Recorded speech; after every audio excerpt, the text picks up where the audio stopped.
Hello everyone, good morning. ಇವತ್ತು ನಾವು ಮುಂದಿನ ಚಾಪ್ಟರ್ ಎಂಟರ್ ಆಗ್ತಾ ಇದ್ದೇವೆ. Chapter 7, the invisible pillars of civilisation. ನಮ್ಮ ನಾಗರಿಕತೆ ಇಲ್ಲಿ ತನಕ ಬೆಳೆದು ಬಂದಿದೆ ಅಂತಂದರೆ ಇದಕ್ಕೆ ಕೇವಲ ಒಂದೇ ಒಂದು ಅಂಶ ಕಾರಣ ಆಗಿರೋದಿಲ್ಲ. There are many pillars built this entire system. ಅಥವಾ ತುಂಬ ವಿಚಾರಗಳು ಇಲ್ಲಿ ಮ್ಯಾಟ್ರ್ ಆಗ್ತಾ ಇರುತ್ತೆ. ನೋಡೋಣ. ಒಂದು ಸಾರಿ ಮೊದಲು ಇಮ್ಯಾಜಿನ್ ಮಾಡ್ಕೊಳ್ಳಿ, ಒಂದು ದೇಶ ಇದೆ. ಆ ದೇಶದಲ್ಲಿ ಚಿಲ್ಡ್ರನ್ ಆರ್ ಬಾರ್ನ್, ಮಕ್ಕಳು ಜನಿಸಿದ್ದಾರೆ, ಆದರೆ ಯಾವುದೇ ಒಂದು ಫ್ಯಾಮಿಲಿ ಸಿಸ್ಟಮ್ ಇಲ್ಲ ಅವರನ್ನು ನೋಡ್ಕೊಳ್ಳಿಕ್ಕೆ. No family raise damn.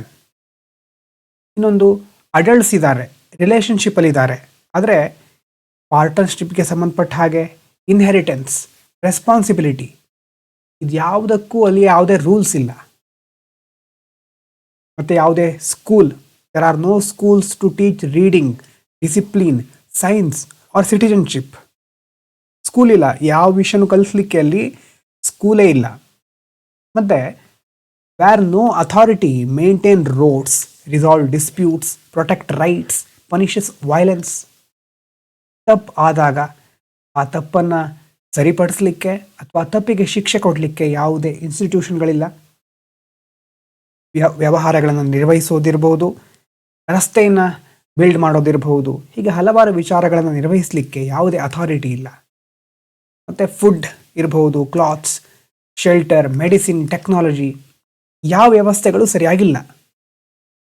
ಅಷ್ಟೇ ಇದ್ರೆ ಆಯಿತಾ ಅಂತಂದರೆ ಒಂದು ವ್ಯವಸ್ಥೆಯಲ್ಲಿ ಮುಖ್ಯವಾಗಿ ನಾವು ಪರಿಗಣಿಸೋದು ಇಷ್ಟು ಮಾತ್ರ ಅಲ್ಲ, ಬಿಲೀಫ್ ಸಿಸ್ಟಮ್ ಬಹಳ ಪ್ರಮುಖವಾಗಿರೋದು. ಒಂದು ನಂಬಿಕೆ, ದೇವರಲ್ಲಾಗಿರಬಹುದು, ಯೂನಿವರ್ಸಲ್ ಆಗಿರಬಹುದು, ನಮ್ಮ ಮೇಲೆ ನಮಗೆ ನಂಬಿಕೆ ಇರಬಹುದು. ಆದರೆ ಈ ದೇಶದಲ್ಲಿ ಅಂತಂದ್ರೆ ನಾನೀಗ ಎಕ್ಸಾಂಪಲ್ ಕೊಡ್ತಿರೋ ದೇಶದಲ್ಲಿ no belief system offers meaning in suffering, moral language for good and evil, or rituals for grief and gratitude. ಯಾವುದೇ ಬಿಲೀಫ್ ಸಿಸ್ಟಮ್ ಇಲ್ಲ. ಹಾಗಿದ್ರೆ ನೀವು ಕಲ್ಪನೆ ಮಾಡ್ಕೊಳ್ಳಿ ಹೇಗಿರಬಹುದು ಆ ದೇಶ ಅಲ್ವಾ. ಇನ್ಎಫಿಷಿಯೆಂಟ್ ಆಗಿರೋದು ಹೌದು, ಅದು ಓಕೆ, ಅದು ಮೊದಲನೇ ಹಂತ. ದೇಶ ಸರಿಯಾಗಿ ಕಾರ್ಯನಿರ್ವಹಿಸ್ತಾ ಇರೋದಿಲ್ಲ, ಎಲ್ಲ ಅಸ್ತವ್ಯಸ್ತ ಆಗಿರುತ್ತೆ. ಇಟ್ ವುಡ್ ಬಿ ಅನ್ಸ್ಟೇಬಲ್ ಅಲ್ವಾ, ಅಸ್ಥಿರವಾಗಿರುತ್ತೆ.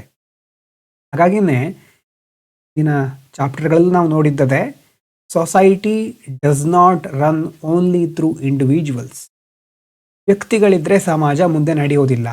It runs through organised patterns that outlast individuals.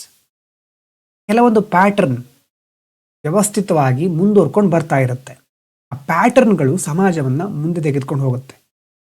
ಆ ಪ್ಯಾಟರ್ನಿಗೆ ನಾವೇನಂತ ಕರಿತೇವೆ, the patterns are called social institutions.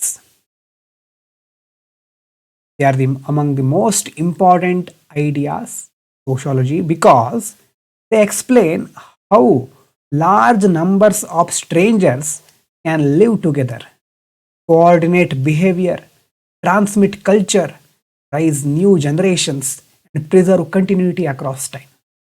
ಈ ಸಾಮಾಜಿಕ ಸಂಸ್ಥೆಗಳು ಅಂತ ಹೇಳ್ಬೋದು ನಾವು ಸೋಷಿಯಲ್ ಇನ್ಸ್ಟಿಟ್ಯೂಷನ್ಗಳಿಗೆ. ಇಂಥ ಇನ್ಸ್ಟಿಟ್ಯೂಷನ್ಗಳು ಇರೋದ್ರಿಂದಾನೇ ಅಪರಿಚಿತರು ನಗರಕ್ಕೆ ಹೋದರೆ ತುಂಬ ಜನ ಇರ್ತಾರೆ, ನಮಗೆ ಎಲ್ಲರ ಪರಿಚಯನೂ ಇರೋದಿಲ್ಲ. ಆದರೂ ಸಹಿತ ನಾವು ನಗರದಲ್ಲಿ ಚೆನ್ನಾಗಿ ಬದುಕ್ತಾ ಇರ್ತೇವೆ, ಒಟ್ಟಿಗೆ ಬದುಕ್ತಾ ಇರ್ತೇವೆ ಅಲ್ವಾ.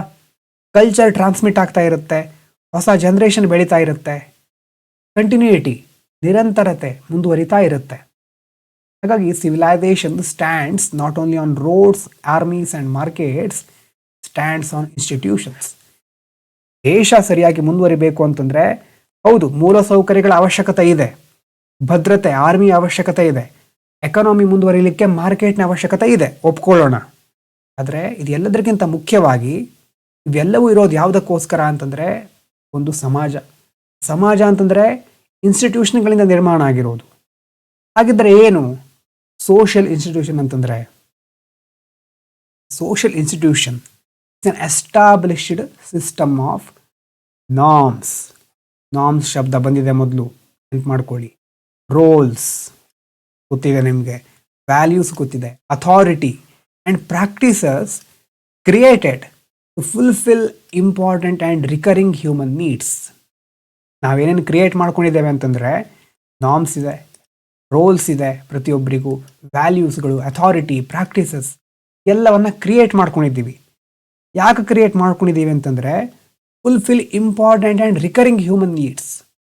ಬಹಳ ಪ್ರಮುಖವಾದ ಮತ್ತು ದಿನನಿತ್ಯದ ಜೀವನದಲ್ಲಿ ಪದೇ ಪದೇ ನಮಗೆ ಅವಶ್ಯಕತೆ ಇರುವಂಥ ಎಷ್ಟೋ ನೀಡ್ಸ್ ಇದೆ. ನೀಡ್ಸನ್ನು ಫುಲ್ಫಿಲ್ ಮಾಡ್ಕೊಳ್ಳಿಕ್ಕೆ ನಮಗೆ ಇನ್ಸ್ಟಿಟ್ಯೂಷನ್ಗಳು ಬೇಕು. ಹಾಗಾಗಿ ಇನ್ಸ್ಟಿಟ್ಯೂಷನ್ ಅಂತಂದರೆ ಕೇವಲ ಬಿಲ್ಡಿಂಗ್ ಅಲ್ಲ. Institutions are not buildings. School building may burn down and education still continue elsewhere. ಒಂದು ಸ್ಕೂಲ್ ಬಿಲ್ಡಿಂಗ್ ಇದೆ, ಬಿಲ್ಡಿಂಗ್ ಹಾಳಾಯಿತು, ಬಿದ್ದೋಯ್ತು, ಅಥವಾ ಅದರಲ್ಲಿ ಏನಾದರೂ ದೋಷಗಳು ಕಂಡು ಬಂತು ಅಂತಂದರೆ ಬಿಲ್ಡಿಂಗ್ ಬಿಟ್ಟು ಬೇರೆ ಕಡೆ ಎಜುಕೇಷನ್ ಕಂಟಿನ್ಯೂ ಆಗಬಹುದು. ಇನ್ಸ್ಟಿಟ್ಯೂಷನ್ ಅಂತಂದರೆ ಬರೀ ಬಿಲ್ಡಿಂಗ್ ಅಂತ ಅಲ್ಲ. Temple May close and religion persist. ದೇವಸ್ಥಾನದ ಬಾಗಿಲು ಮುಚ್ಚಿರಬಹುದು, ಆದರೆ ಧರ್ಮ ಮುಂದುವರಿತಾ ಇರುತ್ತೆ. ಧಾರ್ಮಿಕ ಆಚರಣೆಗಳು ಹೊಸ ಹೊಸ ರೂಪವನ್ನು ಪಡ್ಕೊಂಡು ಮುಂದುವರಿತಾ ಇರುತ್ತೆ. Family may move homes and remain a family. ಮನೆಗಳು ಬದಲಾಗ್ತಾ ಇರಬಹುದು ಅಲ್ವಾ, ಈ ಮನೆಯಲ್ಲಿದ್ದವರು ಬೇರೆ ಮನೆಗೆ ಹೋಗಬಹುದು, ಆದರೆ ಫ್ಯಾಮಿಲಿ ಅನ್ನುವಂಥ ಒಂದು ವ್ಯವಸ್ಥೆ ಇರ್ತದಲ್ವಾ. Government office may shift location while the state continues. ಸರ್ಕಾರ ತನ್ನ ಆಫೀಸಿನ ಸ್ಥಳವನ್ನು ಬದಲಾಯಿಸಬಹುದು, ಆದರೆ ಆಡಳಿತ ವ್ಯವಸ್ಥೆ ಮುಂದುವರಿತಾ ಇರುತ್ತೆ. ಹಾಗಾಗಿನೇ ಇನ್ಸ್ಟಿಟ್ಯೂಷನ್ಸ್ ಅಂತಂದರೆ ಸಿಸ್ಟಮ್ಸ್, ಅದು ಸ್ಟ್ರಕ್ಚರ್ಗಳಲ್ಲ. Institutions are systems, not structures. They organise repeated human problems. ಕೆಲವೊಂದು ಪ್ರಾಬ್ಲಮ್ಗಳು ನಮ್ಗೆ ಗೊತ್ತಿದೆ, ಇದು ಬಂದೇ ಬರುತ್ತೆ, ನಾವು ಅದನ್ನು ಎಕ್ಸ್ಪೆಕ್ಟ್ ಮಾಡಬಹುದು. ಈಗ ಉದಾಹರಣೆಗೆ ಮಕ್ಕಳನ್ನು ಬೆಳೆಸೋದು, ಅದು ಒಂದು ಆಪರ್ಚುನಿಟಿ ಸಹ ಹೌದು, ಪ್ರಾಬ್ಲಮ್ ಸಹ ಹೌದು. ಸರಿಯಾಗಿ ಮಕ್ಕಳನ್ನು ಬೆಳೆಸದೇ ಇದ್ದರೆ ದೊಡ್ಡ ಸಮಸ್ಯೆ ಎದುರಾಗುತ್ತೆ. ಮತ್ತು ಇಂಟಿಮೇಟ್ ರಿಲೇಷನ್ಶಿಪ್ಗಳನ್ನು, ಮದುವೆ ಇರಬಹುದು ಅಲ್ವಾ, ಅಂಥ ರಿಲೇಷನ್ಶಿಪ್ಗಳನ್ನು ಹೇಗೆ ರೆಗ್ಯುಲೇಟ್ ಮಾಡೋದು, ಮತ್ತು ನಾಲೆಜ್ ಹೇಗೆ ಟ್ರಾನ್ಸ್ಮಿಟ್ ಆಗಬೇಕು, ಹಿಂದಿನ ತಲೆಮಾರಿನಿಂದ ಮುಂದಿನ ತಲೆಮಾರಿಗೆ ಜ್ಞಾನ ಅನ್ನೋದು ಹೇಗೆ ಪ್ರಸರಣ ಆಗಬೇಕು. How shall goods be produced and distributed. ಸರಕು ಸೇವೆಗಳು ಅಂತ ನಾವೇನು ಕರೀತೇವೆ, ಸರಕುಗಳನ್ನು ಉತ್ಪಾದಿಸೋದು ಹೇಗೆ, ಇವುಗಳನ್ನು ಡಿಸ್ಟ್ರಿಬ್ಯೂಟ್ ಮಾಡೋದು ಹೇಗೆ, ಕಾನ್ಫ್ಲಿಕ್ಟ್ ಎದುರಾದರೆ ಕಂಟ್ರೋಲ್ ಮಾಡೋದು ಹೇಗೆ. How shall meaning be found in suffering and death. ನಮ್ಮ ಜೀವನಕ್ಕೆ ಒಂದು ಮೀನಿಂಗನ್ನು ನಾವು ಹುಡುಕ್ತಾನೆ ಇರ್ತೇವೆ. ಕೆಲವರಿಗೆ ಕಷ್ಟ ಬಂದಾಗ ಏನನ್ಸುತ್ತೆ, ಓ ದೇವರು ನನ್ನನ್ನು ಪರೀಕ್ಷೆ ಮಾಡ್ತಾ ಇದ್ದಾನೆ, ಕಷ್ಟಗಳು ಬರುವುದು ನಮ್ಮನ್ನು ಗಟ್ಟಿಗೊಳಿಸ್ಲಿಕ್ಕೆ ಅಂತ. ಆ ಕಷ್ಟಕ್ಕೂ ಒಂದು ಮೀನಿಂಗನ್ನು ಹುಡುಕ್ತೇವೆ ನಾವು ಅಲ್ವಾ. ಅಂದರೆ ನಮಗೊಂದು ನಂಬಿಕೆ ಇದೆ, ಯಾರೊಬ್ಬ ದೇವರು ಅಂತ ಇದ್ದಾರೆ, ಅವರು ನಮ್ಮನ್ನು ಚೆನ್ನಾಗಿ ನೋಡ್ಕೊಳ್ತಾರೆ, ಒಳ್ಳೆಯದನ್ನು ಮಾಡಿದರೆ ಒಳ್ಳೆಯದಾಗತ್ತೆ. ಇಂಥ ವ್ಯಾಲ್ಯೂ, ಬಿಲೀಫ್ ಸಿಸ್ಟಮ್ಗಳು ನಮ್ಮ ಜೀವನವನ್ನು ದೊಡ್ಡ ಪ್ರಮಾಣದಲ್ಲಿ ಆಳ್ತಾ ಇದೆ. ನಮ್ಗೆ ಗೊತ್ತಿಲ್ಲ, ನಾವು ಅದನ್ನು ಎಕ್ಸ್ಪ್ಲಿಸಿಟ್ ಆಗಿ ಮೆನ್ಷನ್ ಮಾಡದೇ ಇದ್ದರೂ ನಮ್ಮ ಮನಸ್ಸಿನಲ್ಲಿ ಅದು ತುಂಬ ಚೆನ್ನಾಗಿ ಎಸ್ಟಾಬ್ಲಿಷ್ ಆಗಿದೆ ಆಲ್ರೆಡಿ. ಹಾಗಾಗಿ ಇದೆಲ್ಲ ವಿಷಯಗಳು ಬಹಳ ಇಂಪಾರ್ಟೆಂಟ್ ಆಗಿರುತ್ತೆ. ಇಂಥ ವಿಷಯಗಳನ್ನು ನಿಭಾಯಿಸಲಿಕ್ಕೆ ಇನ್ಸ್ಟಿಟ್ಯೂಷನ್ಗಳು ಬೇಕು. When ever societies Discover stable answers recurring needs, institutions emerge. ಇದೆಲ್ಲ ಪದೇ ಪದೇ ಬರುವ ಕ್ವಶನ್ಗಳು ಅಲ್ವಾ, ಪ್ರತಿಯೊಬ್ಬರ ಜೀವನದಲ್ಲೂ ಒಂದಲ್ಲ ಒಂದು ಸಾರಿ ಬರುತ್ತೆ. ಹಾಗಾಗಿ ಇಂಥ ಸಮಸ್ಯೆಗಳಿರಬಹುದು, ಇಂತಹ ಸಂದರ್ಭಗಳನ್ನು ಹೇಗೂ ಬರುತ್ತೆ ಅಂತ ಗೊತ್ತಿದ ಮೇಲೆ ಅದನ್ನು ನಿಭಾಯಿಸಲಿಕ್ಕೆ ಒಂದು ವ್ಯವಸ್ಥೆಯನ್ನು ಮಾಡ್ಕೊಳ್ಳೋದು ಬಹಳ ಇಂಪಾರ್ಟೆಂಟ್. ಹಾಗಾಗಿನೇ ಇನ್ಸ್ಟಿಟ್ಯೂಷನ್ಗಳು ನಮ್ಮ ಮುಂದೆ ಈಗ ಬರ್ತಾ ಇದೆ. They are humanities long term solutions to life's repeated challenges. Repeated ಆಗಿ ಆ ಚಾಲೆಂಜ್ ಬಂದೇ ಬರುತ್ತೆ, ಅದಕ್ಕೆ ಒಂದು ಸೊಲ್ಯೂಷನ್. ಇನ್ಸ್ಟಿಟ್ಯೂಷನ್ಗಳು ಯಾಕೆ ಇಂಪಾರ್ಟೆಂಟ್, ವೈ ಇನ್ಸ್ಟಿಟ್ಯೂಷನ್ಸ್ ಮ್ಯಾಟರ್ ಅಂತ ನಮ್ಗೆ ಒಂದು ವೇಳೆ ಪ್ರಶ್ನೆ ಬಂದರೆ, ಇಂಡಿವಿಜುವಲ್ಸ್ ಕಮ್ ಆ್ಯಂಡ್ ಗೋ ಅಲ್ವಾ. ಒಬ್ಬ ವ್ಯಕ್ತಿ ಹುಟ್ಟುತ್ತಾರೆ, ಸಾಯ್ತಾರೆ, ಆ ಒಂದು ಹಂತದಲ್ಲಿ ಜೀವನವನ್ನು ಜೀವಿಸಿ ಹೋಗ್ತಾರೆ. ಆದರೆ ಇನ್ಸ್ಟಿಟ್ಯೂಷನ್ಗಳು ಹಾಗೆ ಉಳಿಯುತ್ತೆ. ಪೇರೆಂಟ್ಸ್ ಡೈ, ವಯಸ್ಸಾದ ಮೇಲೆ ಸಾಯಲೇಬೇಕು ನಾವೆಲ್ಲರೂ. But family as an institution continues. ಆದರೆ ಕುಟುಂಬ ವ್ಯವಸ್ಥೆ ಮುಂದುವರಿತಾನೆ ಇರುತ್ತೆ. ನಮ್ಮ ಅಜ್ಜ ಅಜ್ಜಿ ಅವರ ಹಿಂದಿನವರು ಈಗಿಲ್ಲ, ನಮ್ಮ ಕಣ್ಣು ಮುಂದೆ ಇಲ್ಲ, ಆದರೆ ಅವರು ಹಾಕ್ಕೊಂಡಂತಹ ಮಾರ್ಗ, ಅವರ ಕುಟುಂಬ ವ್ಯವಸ್ಥೆ ಮುಂದುವರಿತಾ ಇದೆ. ಹೌದು, ಹೊಸ ಹೊಸ ರೂಪಗಳನ್ನು ಪಡ್ಕೊಂಡಿದೆ.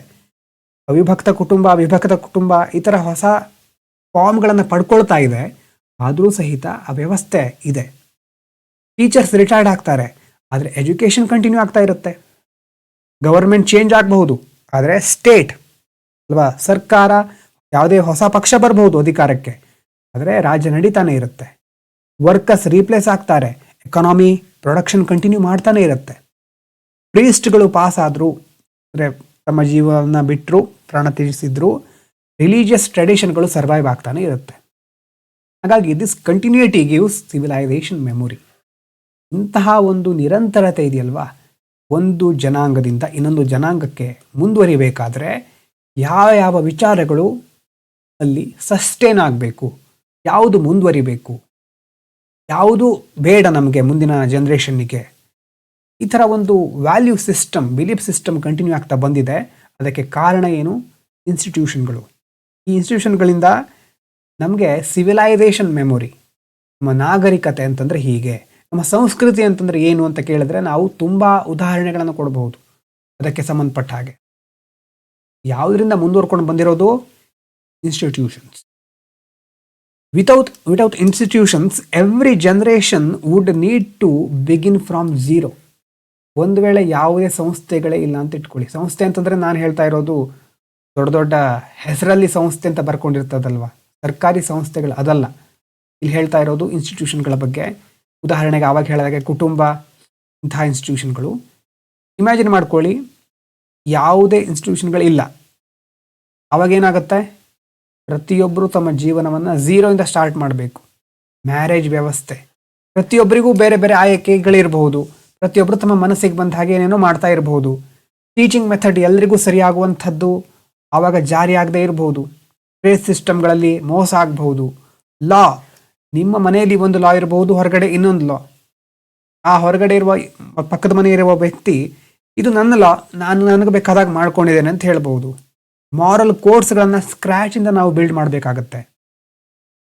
ಹಾಗಾಗಿ ಇಂಥ ಸಮಸ್ಯೆಗಳು ಬರಬಾರ್ದು ಅಂತ ಇನ್ಸ್ಟಿಟ್ಯೂಷನ್ಗಳನ್ನು ಸೊಸೈಟಿನೇ ಕ್ರಿಯೇಟ್ ಮಾಡಿಕೊಂಡು ಮುಂದುವರ್ಸ್ಕೊಂಡು ಬರ್ತಾ ಇದೆ.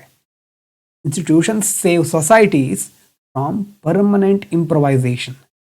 ಈ ಸಾರಿನೂ ಏನೋ ಇಂಪ್ರೊವೈಸ್ ಮಾಡಬೇಕು, ಮತ್ತೆಲ್ಲ ಝೀರೋಯಿಂದ ಸ್ಟಾರ್ಟ್ ಮಾಡೋ ಪರಿಸ್ಥಿತಿ ಬರಬಾರ್ದು. ಹಾಗಾಗಿ ಈ ಇನ್ಸ್ಟಿಟ್ಯೂಷನ್ಗಳಿಂದ ಏನಾಗುತ್ತೆ? ಅನ್ಸರ್ಟನಿಟಿ ಕಡಿಮೆ ಆಗುತ್ತೆ. ಈಗ ನಿಮ್ಗೆ ಆಲ್ರೆಡಿ ಮದುವೆ ಅಂತಂದ್ರೆ ಏನು, ಜಾಬ್ ಅಂತಂದ್ರೆ ಏನು, ಅಥವಾ ವರ್ಕ್, ಶಿಕ್ಷಣ, ಇದೆಲ್ಲದರ ಬಗ್ಗೆ ಒಂದು ಆಲ್ರೆಡಿ ಒಂದು ಕಲ್ಪನೆ ಇದೆಯಲ್ವಾ. ಪ್ರತಿಯೊಂದನ್ನು ನೀವೇ ಇನ್ವೆಂಟ್ ಮಾಡಬೇಕಾದ ಅವಶ್ಯಕತೆ ಇಲ್ಲ. ನೀವೇ ಹೊಸದಾಗಿ ಸಂಶೋಧಿಸಿ ಅದನ್ನು ಆಮೇಲೆ ಜಾರಿಗೊಳಿಸಬೇಕಾದ ಅವಶ್ಯಕತೆ ಇಲ್ಲ. ಎಷ್ಟೋ ವಿಚಾರಗಳನ್ನು ಸಮಾಜ ಆಲ್ರೆಡಿ ಮುಂದೆ ತಂದು ಇಟ್ಟಿದೆ. ಅದು ನಿಮ್ಗೆ ಒಪ್ಪಿಗೆ ಆಗಬಹುದು, ಆಗದೇ ಇರಬಹುದು ಅಲ್ವಾ, ಅದು ವೈಯಕ್ತಿಕ ವಿಚಾರ. ಆದರೆ ಒಂದು ವ್ಯವಸ್ಥೆ ಇದೆ, ಅನ್ಸರ್ಟಿನಿಟಿ ಕಡಿಮೆ ಇದೆ. If one knows what a teacher does, what a court does, what a family generally owes children, or what citizenship implies, life becomes more predictable. ಕುಟುಂಬ ಅಂತಂದ್ರೆ ಏನು, ಕೋರ್ಟ್ ಅಂತಂದ್ರೆ ಏನು, ಸಿಟಿಸನ್ಶಿಪ್ ಅಂತಂದ್ರೆ ಏನು ಅಲ್ವಾ, ಇದೆಲ್ಲ ನಮಗೆ ಮೊದಲೇ ಗೊತ್ತಿದ್ರೆ ಅಂತ ಗೊತ್ತಿರೋದು ಅಂತಂದರೆ ನಿಧಾನವಾಗಿ ನಾವು ತಿಳ್ಕೊಳ್ತಾ ಹೋಗ್ತೇವೆ. ನಮಗೆ ಬಾಲ್ಯದಿಂದ ಇಲ್ಲಿ ತನಕ ಎಷ್ಟೋ ವಿಚಾರಗಳು ನಿಧಾನವಾಗಿ ಗೊತ್ತಾಗ್ತಾ ಬಂದಿದೆ. ಈ ಥರ ಗೊತ್ತಾಗ್ತಾ ಲೈಫ್ ಏನಾಗುತ್ತೆ? ಪ್ರೆಡಿಕ್ಟೇಬಲ್ ಆಗಿರುತ್ತೆ. ಎಲ್ಲ ವಿಚಾರಗಳು ಪ್ರೆಡಿಕ್ಟೇಬಲ್ ಅಂತಲ್ಲ, ಎಷ್ಟೋ ವಿಚಾರಗಳನ್ನು ನಾವು ಊಹಿಸಬಹುದು, ಅಥವಾ ತಪ್ಪು ಸರಿ ಯಾವುದು ಅಂತಾದರೂ ನಮ್ಮ ಮನಸ್ಸಿನಲ್ಲಿ ಒಂದು ಕಲ್ಪನೆ ಬರುತ್ತೆ. ಹಾಗಾಗಿ ಆ ಪ್ರೆಡಿಕ್ಟಬಿಲಿಟಿ ಬಹಳ ಇಂಪಾರ್ಟೆಂಟ್. ಏನಂತಿದ್ದಾರೆ? Predictability is the hidden wealth of civilisation. Civilisation ಮುಂದುವರಿಲಿಕ್ಕೆ ಬಹಳ ಇಂಪಾರ್ಟೆಂಟ್ ಪ್ರೆಡಿಕ್ಟಬಿಲಿಟಿ. ಮತ್ತು ಇನ್ಸ್ಟಿಟ್ಯೂಷನ್ಗಳನ್ನು ನೀವು ನೋಡ್ತಾ ಹೋದರೆ most institutions share common features. They contain norms. Norms ಅಂತಂದರೆ accepted rules of conduct. Rules ನೆನ್ಪು ಮಾಡ್ಕೊಳ್ಳಿ ನಾರ್ಮ್ಸನ್ನು. ಮತ್ತು ರೋಲ್ಸನ್ನು ಅಸೈನ್ ಮಾಡುತ್ತೆ ನಮಗೆ. ಪೇರೆಂಟ್ ಮತ್ತು ಚೈಲ್ಡ್, ಟೀಚರ್ ಮತ್ತು ಸ್ಟೂಡೆಂಟ್, ಜಡ್ಜ್ ಮತ್ತು ಸಿಟಿಸನ್, ಎಂಪ್ಲಾಯರ್ ಆ್ಯಂಡ್ ಎಂಪ್ಲಾಯಿ. ಈ ಥರ ಒಂದು ವಿಭಾಗದಲ್ಲಿ ಯಾವ್ಯಾವ ರೋಲ್ಸ್ ಇರುತ್ತೆ, ಆ ರೋಲ್ಸ್ ಅಂತಂದರೆ ಏನು ಕರ್ತವ್ಯಗಳನ್ನು ನಿರ್ವಹಿಸಬೇಕು ಅವರು, ಎಲ್ಲವನ್ನು ಈ ಇನ್ಸ್ಟಿಟ್ಯೂಷನ್ಗಳು ಹೇಳುತ್ತೆ. ಅದ್ರ ಜೊತೆ ದೇ ಪೊಸೆಸ್ ಕಂಟಿನ್ಯೂಟಿ. ಅಂದರೆ ವ್ಯಕ್ತಿಗೆ ಸಂಬಂಧಪಟ್ಟಿದ್ದಲ್ಲ, ಇದು ಸಮಾಜಕ್ಕೆ ಸಂಬಂಧಪಟ್ಟಿರೋದು. It's lasting beyond one person's life. ವ್ಯಕ್ತಿಯ ಜೀವನ ಕೊನೆಗೊಂಡ ಮೇಲೂ ಮುಂದುವರಿಯುತ್ತೆ. Continuity. They carry legitimacy. People recognise them as valid or necessary. ಬಹಳ ಪ್ರಮುಖವಾಗಿರೋದು ಮತ್ತು ಬಹಳ ಅವಶ್ಯಕ ಆಗಿರೋದು ಅಂತ ಜನರು ಇನ್ಸ್ಟಿಟ್ಯೂಷನ್ಗಳನ್ನು ಕನ್ಸಿಡರ್ ಮಾಡ್ತಾರೆ. ದೇ ಪರ್ಫಾರ್ಮ್ ಫಂಕ್ಷನ್ಸ್ ಅಲ್ವಾ. ಈಗ ಮ್ಯಾರೇಜ್, ಫ್ಯಾಮಿಲಿ ಸಿಸ್ಟಮ್, ಇದರಿಂದ ಎಷ್ಟೋ ಕಾರ್ಯಗಳು ನಿರ್ವಹಿಸಲ್ಪಡುತ್ತೆ. Care, learning, governance, production, identity, moral regulation, ಇದೆಲ್ಲ ತುಂಬ ಫಂಕ್ಷನ್ಗಳು ಇನ್ಸ್ಟಿಟ್ಯೂಟ್ಗಳು ನಿರ್ವಹಿಸಲ್ಪಡುತ್ತೆ. ಮತ್ತು ಅದರ ಜೊತೆ they often contain authority structures, ಅಥವಾ ಒಂದು ವ್ಯವಸ್ಥೆಯಲ್ಲಿ ಯಾರು ನಿರ್ಣಯವನ್ನು ಕೈಗೊಳ್ಳಬೇಕು, ಸಮನ್ ಡಿಸೈಡ್ಸ್, ಯಾರು ಮಾರ್ಗದರ್ಶಿ ಆಗಿರಬೇಕು, ಮತ್ತು ಡಿಸಿಪ್ಲಿನ್ ಹೇಗಿರಬೇಕು, ಕೋಆರ್ಡಿನೇಷನ್ ಹೇಗಿರಬೇಕು, ಇಂತಹ ಕೆಲವು ನಿಯಮಗಳಿರಬಹುದು ಅಥವಾ ಅಥಾರಿಟಿ ಸಹ ಇನ್ಸ್ಟಿಟ್ಯೂಷನ್ಗಳನ್ನ ನಾವು ನೋಡ್ತೇವೆ.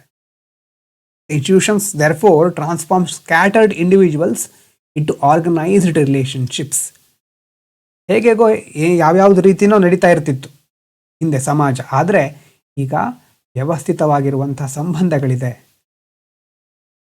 Where raw population exist, institutions create society. ಸಮಾಜವನ್ನು ನಿರ್ಮಿಸೋದು ಇನ್ಸ್ಟಿಟ್ಯೂಷನ್ಗಳು. ಹಾಗಾದರೆ ಮೊದಲನೇ ಇನ್ಸ್ಟಿಟ್ಯೂಷನ್ ಯಾವುದು? ಎಲ್ರಿಗೂ ಗೊತ್ತಿರೋದೇ family. Family is usually the earliest institution any person encounters and often the most influential. ನಮ್ಮ ಮೇಲೆ ಹೆಚ್ಚಿನ ಪ್ರಭಾವವನ್ನು ಬೀರೋದು ನಮ್ಮ ಫ್ಯಾಮಿಲಿ.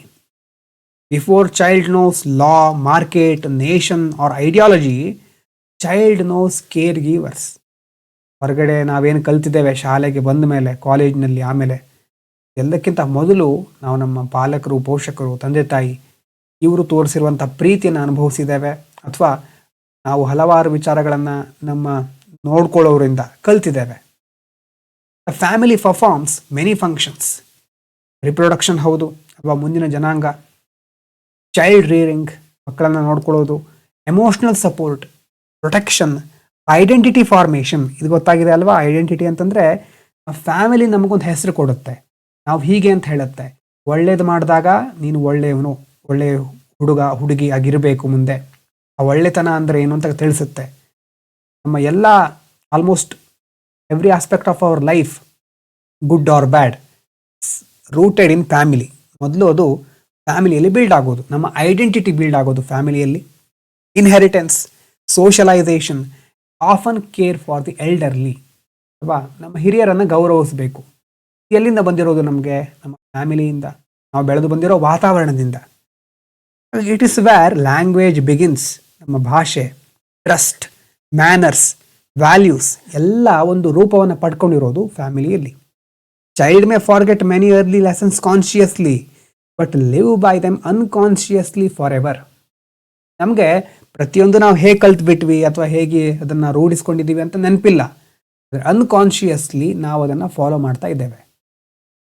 ಹಾಗೇನೆ ಫ್ಯಾಮಿಲಿಯಲ್ಲಿ ಒಂದು ಕಾನ್ಫ್ಲಿಕ್ಟ್ ಬಂದರೆ ಅದನ್ನು ಹೇಗೆ ಹ್ಯಾಂಡಲ್ ಮಾಡೋದು, ಹೇಗೆ ಇನ್ನೊಬ್ಬರಿಗೆ ಪ್ರೀತಿ ತೋರಿಸೋದು, ಹೇಗೆ ಇನ್ನೊಬ್ಬರನ್ನ ಕಾಳಜಿಯಿಂದ ನೋಡ್ಕೊಳ್ಳೋದು, ಮತ್ತು ನಮ್ಮ ಪ್ರಾಮಿಸ್ಗಳನ್ನು ಹೇಗೆ ಕಾಪಾಡ್ಕೊಂಡು ಹೋಗೋದು, ಮತ್ತು whether authorities harsh or fair, whether women are respected, whether work is shared, whether honesty is praised, ಎಲ್ಲ ಸಹ ನಾವು ತಿಳ್ಕೊಳ್ಳೋದು ಫ್ಯಾಮಿಲಿಯಿಂದ.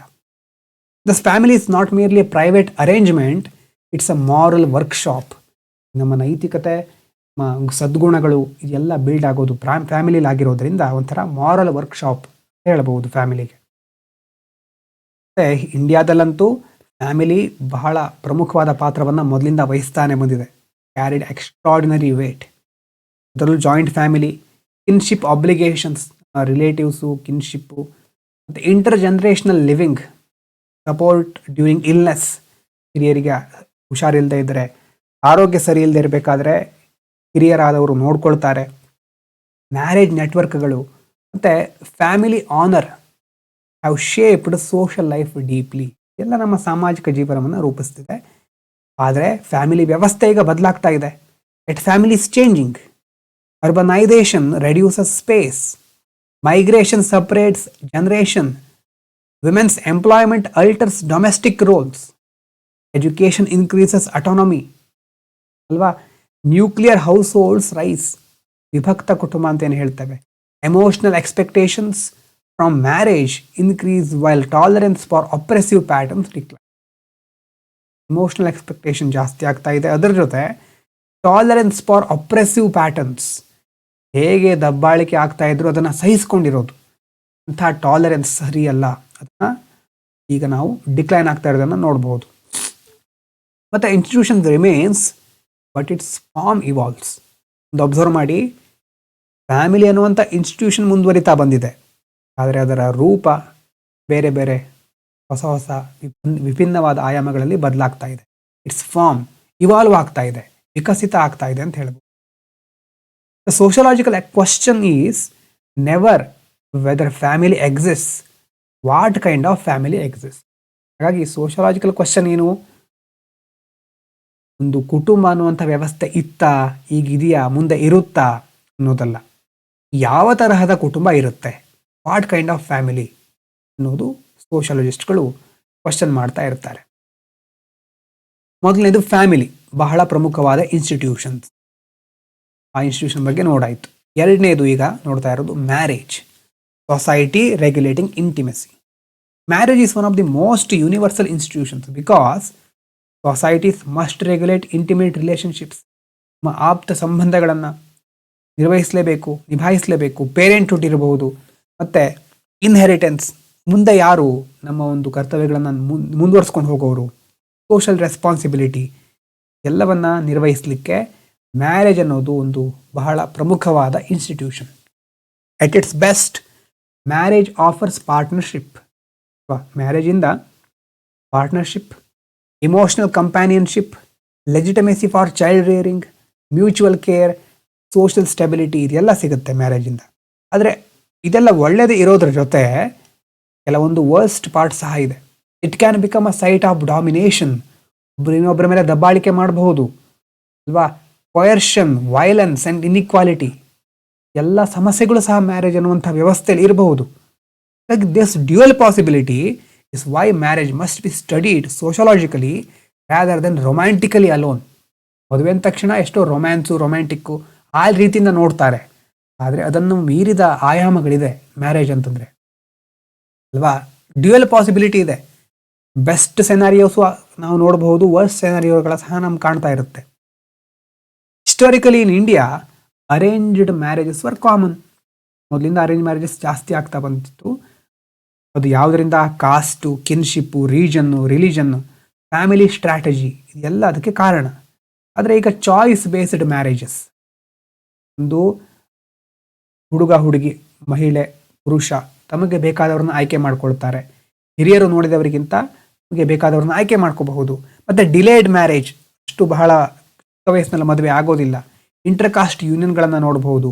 Interfaith relationships and negotiated partnerships ಎಲ್ಲ ಸಹ ಇನ್ಕ್ರೀಸ್ ಆಗ್ತಾ ಇದೆ, ಎಸ್ಪೆಷಲಿ ಅರ್ಬನ್ ಸೆಟ್ಟಿಂಗ್ಸ್ ಅಲ್ವಾ.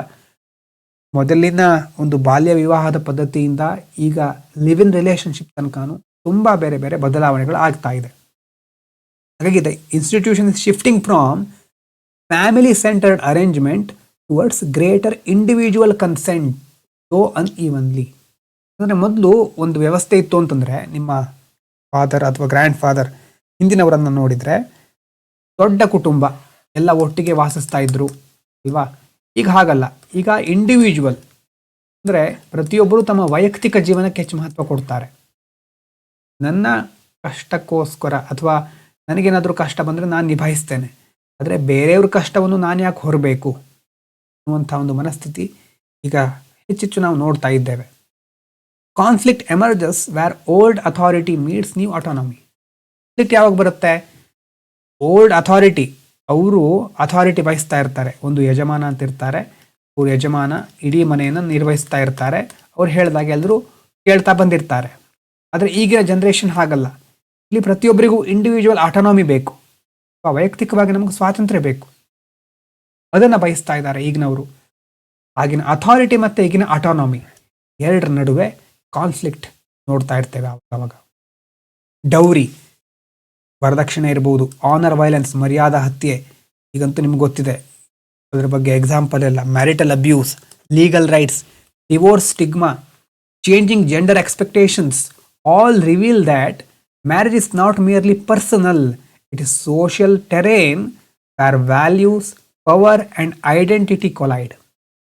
ಮ್ಯಾರೇಜ್ ಅನ್ನೋದು ಬಹಳ ವೈಯಕ್ತಿಕ ಅಂತ ಉಳ್ಕೊಂಡಿಲ್ಲ, ಈಗ ಇಡೀ ಸಮಾಜದ ಒಂದು ಪ್ರತಿಬಿಂಬ ಅಂತ ಹೇಳ್ಬೋದು. ನಮ್ಮ ಮೌಲ್ಯಗಳೇನು, ಅಧಿಕಾರ ಯಾರ ಹತ್ರ ಇರಬೇಕು, ಐಡೆಂಟಿಟಿ, ವ್ಯಕ್ತಿಯ ವ್ಯಕ್ತಿತ್ವ ಇನ್ನೊಬ್ಬ ವ್ಯಕ್ತಿಯ ವ್ಯಕ್ತಿತ್ವದ ಜೊತೆ ಬಾಳ್ಬೇಕಲ್ವಾ, ಅಲ್ಲಿ ಎಷ್ಟೋ ಕಾನ್ಫ್ಲಿಕ್ಟ್ಗಳು ಅರೈಸ್ ಆಗಬಹುದು. ಸೊ ಮೊದಲನೇದು ಫ್ಯಾಮಿಲಿ ನೋಡಿದ್ವಿ. ಅಲ್ಲೂ ಸಹ ಪಾಸಿಟಿವ್ ಇದೆ, ನೆಗೆಟಿವ್ ಇದೆ. ಇನ್ನು ಎರಡನೇದು ಮ್ಯಾರೇಜ್. ಆಮೇಲೆ ಓದಿ ಅಂತ ಹೇಳಿದ್ದಾನೆ, ಮುಗಿಸ್ಕೊಂಡು ವಿಡಿಯೋ ಮುಗಿಸ್ಕೊಂಡು ನೋಡೋಣ. ಮ್ಯಾರೇಜ್. ಈಗ ಮೂರನೇದು ರಿಲಿಜನ್. ರಿಲಿಜನ್ ಅಂತಂದರೆ ಮೀನಿಂಗ್, ಮೊರಾಲಿಟಿ ಆ್ಯಂಡ್ ಬಿಲಾಂಗಿಂಗ್. ಅಂದರೆ human beings do not seek bread alone. ಯಾವತ್ತೂ ನಾವು ಆಹಾರ ಸಿಕ್ಕಿದರೆ ಸಾಕು ಅಂತ ಬಯಸ್ತಾ ಇರಲ್ಲ. ಬರೀ ಊಟ ಸಿಕ್ಕಿದರೆ ಸಾಕಾ? ಇಲ್ಲ. ದೇ ಸೀಕ್ ಮೀನಿಂಗ್ ಅಲ್ವಾ. ನಮಗೆ ಜೀವನಕ್ಕೊಂದು ಅರ್ಥ ಬೇಕು. Religion as an institution addresses questions that markets and bureaucracies cannot fully answer. Market, bureaucracy ಇದು ಎಲ್ಲ ಆನ್ಸರ್ ಮಾಡ್ಲಿಕ್ಕೆ ಆಗದೆ ಇರೋ ಒಂದು ಕ್ವಶನ್ ಇದೆ. ಆ ಕ್ವಶನ್ನು ರಿಲಿಜನ್ ಉತ್ತರ ಕೊಡ್ಲಿಕ್ಕೆ ಟ್ರೈ ಮಾಡ್ತಾ ಇರುತ್ತೆ. ಸೈನ್ಸು ಮತ್ತು ರಿಲಿಜನ್ ಎರಡೂ ಸಹ ಅದಕ್ಕೆ ಪೈಪೋಟಿ ನಡೆಸ್ತಾನೆ ಇರುತ್ತೆ. ನೋಡೋಣ. ಉದಾಹರಣೆಗೆ, why suffer, what is sacred, how should one live, how should death be faced, what duties exist beyond self interest. ಅಲ್ವಾ, ನಾವು ಯಾಕೆ ಕಷ್ಟಪಡಬೇಕು, ಕಷ್ಟಪಡ್ತಾ ಇದ್ದೇವೆ, ಜೀವನ ಅಂತಂದ್ರೆ ಏನು, ದೊಡ್ಡ ದೊಡ್ಡ ಫಿಲಾಸಫಿಕಲ್ ಕ್ವಶನ್ಗಳು ಬರುತ್ತೆ. ಈ ಸಂದರ್ಭದಲ್ಲಿ ತುಂಬ ಜನ ಆಯ್ಕೆ ಮಾಡಿಕೊಳ್ಳೋದು ರಿಲಿಜನನ್ನು, ಧರ್ಮವನ್ನು. ಆದರೆ ಉದ್ದೇಶ ಒಂದು, ಅದರ ಸೈಡ್ ಎಫೆಕ್ಟ್ಗಳು ತುಂಬ ಬೇರೆ ಬೇರೆ ಇರುತ್ತೆ ರಿಲಿಜನ್ನಿಂದು. ಅದು ಸಹ ನಾವು ಗಮನಿಸಬೇಕಾಗುತ್ತೆ. Religion offers rituals for grief, language for gratitude, narratives of hope, moral commandments, collective identity and community solidarity. ಅಲ್ವಾ, ಕಷ್ಟ ಬಂದಾಗ ಇಂಥ ಒಂದು ರಿಚುವಲ್ಸ್ಗಳನ್ನು ಮಾಡಿದರೆ ಕಷ್ಟ ದೂರ ಆಗಬಹುದು, ರಿಲಿಜನ್ ಹೇಳುತ್ತೆ. ಮತ್ತು ಕೃತಜ್ಞತೆ ಸಲ್ಲಿಸಲಿಕ್ಕೆ ಒಂದು ಲ್ಯಾಂಗ್ವೇಜ್ ಅಂತಂದರೆ ಒಂದು ಬೇರೆ ಬೇರೆ ಪ್ರೊಸೆಸ್ಗಳನ್ನು ನಾವು ಫಾಲೋ ಮಾಡಬಹುದು. ನಮಗೊಂದು ಹೋಪ್ ಸಿಗುತ್ತೆ. ದೇವರು ಅಂತ ಒಬ್ಬ ದೇವರನ್ನು ನಾವು ನಂಬಿದರೆ ಅದರಿಂದ ಹೋಪ್ ಸಿಗುತ್ತೆ, ಅದು ಒಳ್ಳೆಯದೇ, ಅದೇನಲ್ಲ ಅದು. ಮಾರಲ್ ಕಮ್ಯಾಂಡ್ಮೆಂಟ್ಸ್, ಒಬ್ಬ ವ್ಯಕ್ತಿ ಹೀಗೀಗೆ ಬದುಕಬೇಕು ರಿಲಿಜನ್ ಹೇಳುತ್ತೆ. ಕಲೆಕ್ಟಿವ್ ಆಗಿ ನಮಗೊಂದು ಐಡೆಂಟಿಟಿ ಮತ್ತು ಕಮ್ಯುನಿಟಿ ಸಾಲಿಡಾರಿಟಿ, ಒಂದು ಕಮ್ಯುನಿಟಿ ಒಗ್ಗಟ್ಟಾಗಿ ಬದುಕಲಿಕ್ಕೆ ಅವಕಾಶ ಮಾಡಿಕೊಡುತ್ತೆ. It can inspire charity, restraint, forgiveness, service and courage. Across India countless schools, hospitals, kitchens, shelters and relief efforts have religious root. ರಿಲಿಜನ್ನಿಂದ ಎಷ್ಟೋ ಒಳ್ಳೆ ಕೆಲಸಗಳು ನಡೀತಾ ಇದೆ. ತುಂಬ ದೊಡ್ಡ ಪ್ರಮಾಣದಲ್ಲಿ ಒಳ್ಳೊಳ್ಳೆ ವಿಚಾರಗಳನ್ನು ಹರಡ್ತಾ ಇದ್ದಾರೆ. ಒಳ್ಳೆ ಕೆಲಸಗಳು, ಚಾರಿಟಿ, ಸ್ಕೂಲ್ಸು, ಕಿಚನ್ಸು, ತುಂಬ good things are also happening. Yet religion can also be misuse. ಅದೇ ಸಮಸ್ಯೆ ಅಲ್ವಾ, ಅದನ್ನು ಮಿಸ್ಯೂಸ್ ಮಾಡ್ಕೊಳ್ಳಿಕ್ಕೂ ಅವಕಾಶ ಇದೆ. When faith hardens into fanaticism, ಅಂದರೆ when spirituality becomes political weaponry. ನಾವು ಒಂದೊಂದು ಸಾರಿ ಏನು ಮಾಡಿಬಿಡ್ತೇವೆ ಅಂತಂದರೆ, ನಮ್ಮ ನಂಬಿಕೆ ಶ್ರೇಷ್ಠ, ಅದನ್ನು ಮೀರಿದ್ದು ಯಾವುದೂ ಇಲ್ಲ. ಫೇತ್ ಅನ್ನೋದು ವೈಯಕ್ತಿಕ ಅಂತ ನಾವು ಒಪ್ಕೊಳ್ಳೋದೇ ಇಲ್ಲ. ಆದರೆ ಅದು ಎಲ್ಲರೂ ಅದನ್ನು ಫಾಲೋ ಮಾಡಬೇಕು ಅನ್ನುವಂಥ ಒಂದು ತಲೆಯಲ್ಲಿ ನಮಗೊಂದು ಐಡಿಯಾ ಇರುತ್ತೆ. ಅದು ಸರಿಯಲ್ಲ. ಅದಕ್ಕೆ ಹೇಳ್ತಾರೆ ಫೆನೆಟಿಸಿಸಮ್ ಅಂತಂದರೆ ಮತಾಂಧತೆ, ದುರಭಿಮಾನ ಅಂತ ಸಹ ಹೇಳ್ತಾರೆ. ಅಂತ ನಮ್ಮ ಧರ್ಮದ ಮೇಲೆ, ಧರ್ಮವನ್ನು ಅಂಧವಾಗಿ, ಅತಿಯಾದ ಭಕ್ತಿ ಅಂತಂದರೆ, ಭಕ್ತಿ ಅನ್ನೋದು ಶಬ್ದ ಸರಿಯಲ್ಲ ಅಂತ ಅನ್ಸುತ್ತೆ. ಅದಕ್ಕಿಂತ ಮತಾಂಧತೆ ಅಂತ ಹೇಳ್ಬೋದು. ಅತಿಯಾಗಿ ನಾವು ನಂಬೋದು, ಅಂಧ ಭಕ್ತರು ಅಂತ ಹೇಳ್ತಾರಲ್ಲ, ಅಂಧ ವಿಶ್ವಾಸ, ಆ ರೀತಿ. ಹಾಗಾಗಿ ಅದು ಒಂದು ಫ್ಯಾನೆಟಿಸಿಸಮ್. ಮತ್ತು ಸ್ಪಿರಿಚುವಾಲಿಟಿಯನ್ನು ಪೊಲಿಟಿಷಿಯನ್ಸು ವೆಪನ್ ಥರ ಯೂಸ್ ಮಾಡ್ಕೊಳ್ತಾರೆ. And ritual replaces compassion. ರಿಚುವಲ್ಗಳು ಇಂಪಾರ್ಟೆಂಟ್, ಆದರೆ ಅದು ಕಂಪ್ಯಾಷನ್ನ ರೀಪ್ಲೇಸ್ ಮಾಡಬಾರ್ದು. ಬೇರೆಯವ್ರ ಮೇಲೆ ಸಹಾನುಭೂತಿಯನ್ನು ರೀಪ್ಲೇಸ್ ಮಾಡಬಾರ್ದು. And superstition suppresses reason. ನಮ್ಮ ಲಾಜಿಕಲ್ ರೀಸನಿಂಗ್ ಕೆಪಾಸಿಟಿಯನ್ನು ಸೂಪರ್ಸ್ಟಿಷನ್ಗಳು ರೀಪ್ಲೇಸ್ ಮಾಡಬಾರ್ದು, ಸಪ್ರೆಸ್ ಮಾಡಬಾರ್ದು. Religion social role become distorted. ಇದರಲ್ಲಿ ಆಗ್ತಾ ಇದ್ದರೆ ನಿಜವಾಗಲೂ ಧರ್ಮ ಯಾವ ಉದ್ದೇಶಕ್ಕೋಸ್ಕರ ಸ್ಥಾನವನ್ನು ಪಡ್ಕೊಂಡಿತ್ತೋ ಆ ಸ್ಥಾನದಿಂದ ದೂರ ಹೋಗ್ತಾ ಇದೆ. ಸಮಾಜದಲ್ಲಿ ವೈಷಮ್ಯ, ವೈರುಧ್ಯಗಳನ್ನು ಸೃಷ್ಟಿಸಲಿಕ್ಕೆ ಆವಾಗ ಧರ್ಮ ಕಾರಣ ಆಗ್ತಾ ಇದೆ. India's deep pluralism makes this institution especially significant. ಭಾರತ ಅಂತಂದರೆ ತುಂಬ ವೈವಿಧ್ಯತೆ ಇರುವಂಥ ದೇಶ. ಪದೇ ಪದೇ ಅದನ್ನು ನಾವು ನೋಡಿದ್ದೇವೆ. ಹಾಗಾಗಿ ಪ್ರತಿಯೊಬ್ಬರಿಗೂ ಅವರದ್ದೇ ಆದ ಧರ್ಮ, ಆಚರಣೆಗಳು ತುಂಬ ಇರಬಹುದು. ಹಾಗಾಗಿನೇ ಪ್ರತಿಯೊಂದು ವಿಭಾಗದಲ್ಲೂ ಧರ್ಮದ ಒಂದು ಪ್ರಭಾವ ಇದೆ. Multiple faith tradition have coexisted. ತುಂಬ ಬೇರೆ ಬೇರೆ ಫೇತ್ ಟ್ರೆಡಿಷನ್ಗಳು ಕೋ ಎಕ್ಸಿಸ್ಟ್ ಒಂದೇ ಸಾರಿ ಮುಂದುವರ್ಕೊಂಡು ಬಂದಿದೆ, ಇಂಟ್ರಾಕ್ಟ್ ಆಗಿದೆ, ಕಾಂಪೀಟ್ ಮಾಡಿದೆ ಒಂದು ಧರ್ಮ ಇನ್ನೊಂದು ಧರ್ಮದ ಜೊತೆ, ಮತ್ತೆ ಒಂದು ಇನ್ನೊಂದರ ಮೇಲೆ ಪ್ರಭಾವವನ್ನು ಬೀರಿದೆ. This religion in India it's not only theology, it's culture. Culture ನಮ್ಮ ಸಂಸ್ಕೃತಿಯ ಒಂದು ಭಾಗ ಆಗಿಬಿಟ್ಟಿದೆ. ಐಡೆಂಟಿಟಿ, ನಾವು ಯಾರು ಅಂತ ನಾವು ರಿಲಿಜನ್ ಮೂಲಕನೂ ಗುರುತಿಸ್ಕೊಳ್ತೇವೆ. ಪಾಲಿಟಿಷಿಯನ್ಸ್ ಅಥವಾ ಪಾಲಿಟಿಕ್ಸ್ ಸಹ ರಿಲಿಜನ್ಗೆ ಲಿಂಕ್ ಆಗಿರೋದು. ಎಥಿಕ್ಸ್ ಆ್ಯಂಡ್ ಕಮ್ಯುನಿಟಿ ಲೈಫ್ ಇಂಟರ್ವೈನ್ಡ್ ಎಲ್ಲ ಸಹ ರಿಲಿಜನ್ ಜೊತೆ ಬೆಸೆದುಕೊಂಡಿರೋದು. ಹಾಗಾಗಿ ಈ ಒಂದು ಇನ್ಸ್ಟಿಟ್ಯೂಷನ್ ಯಾವುದು? ರಿಲಿಜನ್ ಅನ್ನೋದು ಬಹಳ ಪ್ರಮುಖವಾದ ಇನ್ಸ್ಟಿಟ್ಯೂಷನ್. ಗೊತ್ತಾಗ್ತಾ ಇದೆಯಾ? ನಾವು ಏನೇನು ನೋಡಿದ್ವಿ? ಫ್ಯಾಮಿಲಿ, ಅದಾದಮೇಲೆ ಮ್ಯಾರೇಜು, ಅದಾದಮೇಲೆ ನೆಕ್ಸ್ಟ್ ನೋಡಿರೋದು ಈಗ ರಿಲಿಜನ್. ಇದು ಇನ್ಸ್ಟಿಟ್ಯೂಷನ್ಗಳು. ಮುಂದಿನ institution education, society teaching it self. Education is the institution through which society deliberately reproduces and upgrades its. ಅಂದರೆ ಸಮಾಜ ತನ್ನನ್ನು ತಾನು ಅಪ್ಗ್ರೇಡ್ ಮಾಡ್ಕೊಳ್ಳಿಕ್ಕೆ, ರೀಪ್ರೊಡ್ಯೂಸ್ ಮಾಡ್ಕೊಳ್ಳಿಕ್ಕೆ ಡೆಲಿಬರೇಟ್ ಆಗಿ ಮಾಡ್ಕೊಂಡಿರುವಂಥ ವ್ಯವಸ್ಥೆ ಯಾವುದು? ಎಜುಕೇಷನ್. ಪ್ರತಿ ಜನ್ರೇಷನ್ ಮುಂದಿನ ಜನ್ರೇಷನ್ಗೆ ನಾಲೆಜನ್ನು ಪಾಸ್ ಮಾಡಬೇಕು. ಅದರಿಂದಾನೇ ಮುಂದಿನ ಜನ್ರೇಷನ್ ಸರ್ವೈವ್ ಆಗುತ್ತೆ. School teach literacy, numeracy, science, history, language, skills, ಇದೆಲ್ಲ ನಾವು ಶಾಲೆಯಲ್ಲಿ ಕಲಿಯೋದು. ಆದರೆ ಅಷ್ಟು ಮಾತ್ರ ಅಲ್ಲ, they also teach punctuality, cooperation, delayed gratification. ತಕ್ಷಣ ಪರೀಕ್ಷೆ ಬರೆದು ಇವತ್ತೇನು ಕಲ್ತಿರ್ತೀವೋ ನಾಳೆನೇ ಪರೀಕ್ಷೆ ಬರೆದು ಪಾಸ್ ಮಾಡಿಬಿಡಲ್ಲ. ಇಡೀ ವರ್ಷ ಓದಬೇಕು ನಾವು ಪಾಸ್ ಆಗಬೇಕು ಅಂತಂದರೆ. ಸ್ಕೂಲು, ಕಾಲೇಜು, ಹೈಸ್ಕೂಲ್ ನಂತರ ಆವಾಗೆಲ್ಲ ನಾನು ಹೇಳ್ತಾ ಇರೋದು ಆ ಡಿಲೇಡ್ ಗ್ರಾಟಿಫಿಕೇಷನ್ ಅದನ್ನು ಕಲಿಸ್ತಾ ಇದೆ ಸ್ಕೂಲ್ಗಳು. Civic values, competition, discipline and public behaviour ಎಲ್ಲವನ್ನ ಸಹ ಸ್ಕೂಲಿಂದ ನಾವು ಪಡ್ಕೊಂಡಿದ್ದೇವೆ. The visible curriculum is subjects, hidden curriculum is citizenship. ನಮ್ಗೆ ಕಾಣಿಸೋದು ನಾವಲ್ಲಿ ಬೇರೆ ಬೇರೆ ವಿಷಯಗಳನ್ನು ಕಲಿತಾ ಇದ್ದೇವೆ, ಅದಕ್ಕೆ ಮಾರ್ಕ್ಸ್ ಬರುತ್ತೆ, ಪಾಸ್ ಆಗಿ ನೆಕ್ಸ್ಟ್ ಕ್ಲಾಸಿಗೆ ಹೋಗ್ತಾ ಇದ್ದೇವೆ. ಅಷ್ಟು ಮಾತ್ರ ಅಲ್ಲ, ಆದರೆ ಒಬ್ಬ ಒಳ್ಳೆಯ ಪ್ರಜೆ ಆಗೋದು ಹೇಗೆ ಸಹ ನಾವಲ್ಲಿ ಕಲಿತಾ ಬಂದಿದ್ದೇವೆ. Education can be a ladder of mobility. Child from disadvantage May gain dignity and opportunity through quality schooling. ಒಂದು ಮಗು ಒಳ್ಳೆಯ ಶಿಕ್ಷಣವನ್ನು ಪಡ್ಕೊಂಡು ತನ್ನ ಜೀವನ ಮಟ್ಟವನ್ನು ಸುಧಾರಿಸ್ಕೊಳ್ಬಹುದು, ಆ ಒಂದು ಕುಟುಂಬದ ಬಡತನವನ್ನು ನಿವಾರಿಸಬಹುದು. Entire communities rise when education expands. ಶಿಕ್ಷಣ ದೊರಕ್ತಾ ಇದ್ದ ಹಾಗೆ ಇಡೀ ಕಮ್ಯುನಿಟಿ ಹೊಸ ಆಯಾಮವನ್ನು ಪಡ್ಕೋಬಹುದು, ಹೊಸ ರೀತಿ ಜೀವನವನ್ನು ಸಾಗಿಸಬಹುದು. ಆದರೆ ಎಜುಕೇಷನಿಂದ ಸಹ it can also reproduce inequality. ಹೇಗೆ? Elite schools may widen privilege. ಕೆಲವೊಂದು ಉನ್ನತ ಶಿಕ್ಷಣ ಸಂಸ್ಥೆಗಳಿರಬಹುದು ಅಥವಾ ಇಂಗ್ಲೀಷ್ ಮೀಡಿಯಂ ಸ್ಕೂಲ್ಗಳು, ಪ್ರೈವೇಟ್ ಸ್ಕೂಲ್ಗಳು, ಇಲ್ಲೆಲ್ಲ ಒಳ್ಳೆಯ ಗುಣಮಟ್ಟದ ಶಿಕ್ಷಣ ದೊರೆಯುತ್ತೆ. ಆದರೆ ಯಾರಿಗೆ? ಹಣ ಇದ್ದವರಿಗೆ, ಎಲಿಟ್ ಪೀಪಲ್ಗಳಿಗೆ. Poor infrastructure may trap the vulnerable.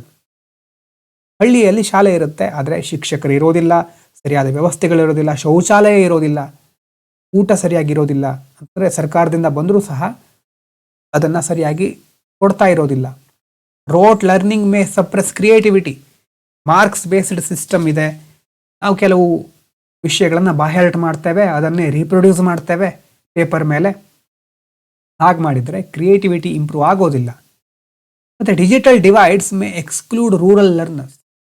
ಅಲ್ವಾ? ನಗರಗಳಲ್ಲಿ ಇಂಟರ್ನೆಟ್ ವ್ಯವಸ್ಥೆ, ಡಿಜಿಟಲ್ ಡಿವೈಸ್ಗಳಿದೆ, ಆದರೆ ಅದು ಹಳ್ಳಿಯಲ್ಲಿ ಸಿಕ್ಕೋದಿಲ್ಲ. ಡಿಜಿಟಲ್ ಎಡ್ಜ್ ಇವರಿಗೆ ದೊರೆಯೋದಿಲ್ಲ. Credential inflation may produce degrees without jobs. ಈಗ ಡಿಗ್ರಿ ಇರುತ್ತೆ, ಜಾಬ್ಸ್ ಇರೋದಿಲ್ಲ. ಯಾಕೆ ಹೇಳಿ? ಏನು ಕಲ್ತಿರ್ತಾರೋ ಆ ಕಲ್ತಿರುವ ವಿಷಯ, ಅಕಾಡೆಮಿಯಲ್ಲಿ ಕಲ್ತಿರೋ ವಿಷಯ ಇಂಡಸ್ಟ್ರಿಯಲ್ಲಿ ಉಪಯೋಗ ಆಗ್ತಾ ಇರೋದಿಲ್ಲ. ಅದನ್ನೇ ನಾವು ಇಂಡಸ್ಟ್ರಿ ಅಕಾಡೆಮಿಯ ಗ್ಯಾಪ್ ಅಂತ ಕರಿತೇವೆ. ಡಿಗ್ರಿ ಮುಗಿಸಿದ್ರು ಒಂದು ಜಾಬ್ ಸಿಕ್ಕಲ್ಲ ಅಂತಂದರೆ ಸ್ಕಿಲ್ ಕೊರತೆ ಇದೆ. ಯಾವುದು ಬೇಕಿತ್ತು ಅದನ್ನು ಕಲಿಸಲಿಲ್ಲ. India's demographic future depends heavily on this institution. Education ಅನ್ನೋದು ಬಹಳ ಪ್ರಮುಖವಾಗಿರುವಂಥ ಸಂಸ್ಥೆ. ಮುಂದಿನ ಫ್ಯೂಚರ್ ಎಜುಕೇಷನ್ ಮೇಲೆ ಡಿಪೆಂಡ್ ಆಗಿರುತ್ತೆ. Young population can become dividend or disappointment. Depending on educational quality. ಯಾವ ರೀತಿಯ ಶಿಕ್ಷಣವನ್ನು ಪಡ್ಕೊಂಡಿದ್ದಾರೆ ಅನ್ನುವ ಆಧಾರದ ಮೇಲೆ ಮುಂದೆ ಅವರು ದೇಶಕ್ಕೆ ಜನಸಂಖ್ಯಾ ಲಾಭಾಂಶವನ್ನು ತಂದುಕೊಡಬಹುದು. ಡೆಮೋಗ್ರಫಿಕ್ ಡಿವಿಡೆಂಡ್ ಆಗಬಹುದು, ಡೆಮೋಗ್ರಫಿಕ್ ಡಿಸಪಾಯಿಂಟ್ಮೆಂಟ್ ಆಗಬಹುದು, ಡೆಮೋಗ್ರಫಿಕ್ ಬರ್ಡನ್ ಆಗಬಹುದು, ಡೆಮೋಗ್ರಫಿಕ್ ಬಾಂಬ್ ಆಗಬಹುದು. ಡಿವಿಡೆಂಡ್ ಅಂತಂದರೆ ಲಾಭಾಂಶ, ಅವರಿಂದ ದೇಶಕ್ಕೆ ಲಾಭ ಆಗುತ್ತೆ. ಡಿಸಪಾಯಿಂಟ್ಮೆಂಟ್ ಅಂತಂದರೆ ನಿರಾಸೆ ಆಗುತ್ತೆ, ಏನನ್ನು ಮಾಡ್ತಾ ಇಲ್ವಲ್ಲ ಅಂತ. ಬರ್ಡನ್ ಅಂತಂದರೆ ಹೊರೆ ಆಗ್ತಾರೆ. ಆಮೇಲೆ ಬಾಂಬ್ ಅಂತಂದರೆ ಜನಸಂಖ್ಯಾ ಸ್ಫೋಟ. ಹಾಗಾಗಿ ಅದರಿಂದ ಇಷ್ಟೆಲ್ಲ ಸಮಸ್ಯೆಗಳು ಅಥವಾ ಅವಕಾಶಗಳು ಎರಡೂ ಇದೆ. Nation that neglects education mortgages its future quietly. Education neglect ಮಾಡಿಬಿಟ್ರೆ ನಮ್ಮ ಫ್ಯೂಚರ್ ಏನು ಬೇಕಾದರೂ ಆಗಲಿ ಅಂತ ನೆಗ್ಲೆಕ್ಟ್ ಇಗ್ನೋರ್ ಮಾಡಿದ ಹಾಗೆ ನಾವು ಫ್ಯೂಚರ್ ನಾವು ಸರಿಯಾಗಿ ಬಿಲ್ಡ್ ಮಾಡ್ತಾ ಇಲ್ಲ. ಹಾಗಾಗಿ ಏನೇನು ಇನ್ಸ್ಟಿಟ್ಯೂಷನ್ ನೋಡಿದ್ವಿ? Family, marriage, religion, education. Next ಬರೋದು economy, organised survival and aspiration. Economy is the institution through which goods and services are produced, distributed, exchanged and consumed. Economy ಅಂತಂದರೆ ಸರಕು ಸೇವೆಗಳನ್ನು ಉತ್ಪಾದಿಸೋದು, ಪ್ರೊಡ್ಯೂಸ್ ಮಾಡೋದು, ಅವುಗಳನ್ನು ವಿತರಿಸೋದು, ಎಕ್ಸ್ಚೇಂಜ್ ವಿನಿಮಯ ಮಾಡಿಕೊಳ್ಳೋದು, ಮತ್ತು ಉಪಭೋಗಿಸೋದು ಕನ್ಸಂಪ್ಷನ್. ಇದೆಲ್ಲ ಒಳಗೊಂಡಿರೋದು ಯಾವ ವ್ಯವಸ್ಥೆಯಲ್ಲಿ? Economy. Food must reach cities ಅಲ್ವಾ? ಹಳ್ಳಿಯಲ್ಲಿ ಬೆಳೆದಿರುವಂಥ ಬೆಳೆ ಸಿಟಿಗೆ ಹೋಗಿ ತಲುಪಬೇಕು. ಲೇಬರ್ಗಳಿಗೆ ಸರಿಯಾದ ರಿವಾರ್ಡ್ ಸಿಗಬೇಕು, ಕ್ಯಾಪಿಟಲ್ನ ಸರಿಯಾಗಿ ಅಲೋಕೇಟ್ ಮಾಡಬೇಕು, ಇನೋವೇಷನ್ ಇನ್ಸೆಂಟಿವೈಸ್ ಮಾಡ್ಕೋಬೇಕು, ಕನ್ಸಂಪ್ಷನನ್ನು ಕೋಆರ್ಡಿನೇಷನ್ ಮೂಲಕ ಸರಿಯಾಗಿ ನಾವು ತಲುಪಿಸಬೇಕಾಗತ್ತೆ. ಎಲ್ರಿಗೂ ಸರಿಯಾದ ರೀತಿಯಲ್ಲಿ ಕನ್ಸಂಪ್ಷನ್ಗೆ ಅವಕಾಶ ಇರಬೇಕು. So without economic institutions morality alone cannot feed millions. ಬಹಳ ಇಂಪಾರ್ಟೆಂಟ್. ವಿತೌಟ್ ಇಕನಾಮಿಕ್ ಇನ್ಸ್ಟಿಟ್ಯೂಷನ್ಸ್, ಇಂಥ ಆರ್ಥಿಕ ವ್ಯವಸ್ಥೆಗಳು ಇಲ್ಲದೇ ಇದ್ದರೆ, ಆರ್ಥಿಕ ಸಂಸ್ಥೆಗಳು ಇಲ್ಲದೇ ಇದ್ದರೆ ಕೇವಲ ಮೊರಾಲಿಟಿ, ಫಿಲಾಸಫಿ ಇದು ಮಾತನಾಡೋದ್ರಿಂದ ಹೊಟ್ಟೆ ತುಂಬುವುದಿಲ್ಲ. Economy shapes living standards, employment, social mobility, class structure and even family life. ನಾವು ಹೇಗೆ ಬದುಕ್ತಾ ಇದ್ದೀವಿ, ನಮ್ಮ ಜಾಬ್ ಇರಬಹುದು, ನಮ್ಮ ಸೋಷಿಯಲ್ ಮೊಬಿಲಿಟಿ, ನಾವು ಹೇಗೆ ಒಂದು ಹಂತದಿಂದ ಇನ್ನೊಂದು ಹಂತಕ್ಕೆ ಮೂವ್ ಆಗಲಿಕ್ಕೆ ಸಾಧ್ಯ ಆಗ್ತಾ ಇದೆಯಾ, class, lower, middle, upper class, even family life ಎಲ್ಲ ಡಿಪೆಂಡ್ ಆಗಿರೋದು ಇಕನಾಮಿಯ ಒಂದು ಆರ್ಥಿಕತೆಯ ಮೇಲೆ. Recession can delay marriages. ಆರ್ಥಿಕ ಹಿನ್ನಡೆ ಉಂಟಾದರೆ, ಆರ್ಥಿಕ ಮುಗ್ಗಟ್ಟು ಎದುರಾದರೆ ಆವಾಗ ಮ್ಯಾರೇಜ್ಗಳು ಡಿಲೇ ಆಗುತ್ತೆ, ಸ್ಟ್ರೆಸ್ ಇನ್ಕ್ರೀಸ್ ಆಗುತ್ತೆ, ಫರ್ಟಿಲಿಟಿ ರೆಡ್ಯೂಸ್ ಆಗಬಹುದು, ಆ್ಯಂಡ್ ಸ್ಟ್ರೇನ್ ಮೆಂಟಲ್ ಹೆಲ್ತ್. ಇದೆಲ್ಲ ಬಯೋಲಾಜಿಕಲಿ ಸಹ ಮ್ಯಾಟ್ರ್ ಆಗುತ್ತೆ. ಸ್ಟ್ರೆಸ್ಸು ಇದೆಲ್ಲ ಜಾಸ್ತಿ ಆಗ್ತಾ ಇದ್ದಾಗ ಇಂಥ ಸ್ಟ್ರೇನು, ಮೆಂಟಲ್ ಹೆಲ್ತ್ ಸಮಸ್ಯೆಗಳು ಬರುತ್ತೆ. ಮತ್ತು growth can expand aspiration. Economy grow ಆಗ್ತಾ ಇದೆ ಅಂತಂದರೆ ಈಗ ಹೆಚ್ಚಿನ ಒಂದು ಕನಸನ್ನು ಕಾಣಲಿಕ್ಕೆ ಯುವಕರು ಪ್ರಾರಂಭಿಸ್ತಾರೆ. ಅಂದರೆ ಒಳ್ಳೆ ಜಾಬ್ ಇರಬಹುದು, ಮೈಗ್ರೇಷನ್, ಸಿಟೀಸ್ಗಳಿಗೆ ಹೋಗೋಣ, ಅರ್ಬನೈಸೇಷನ್, ಕನ್ಸ್ಯೂಮರ್ ಕಲ್ಚರ್ ಇದೆಲ್ಲ ಹೆಚ್ಚಾಗ್ತಾ ಹೋಗುತ್ತೆ. India's economy reveals major transitions.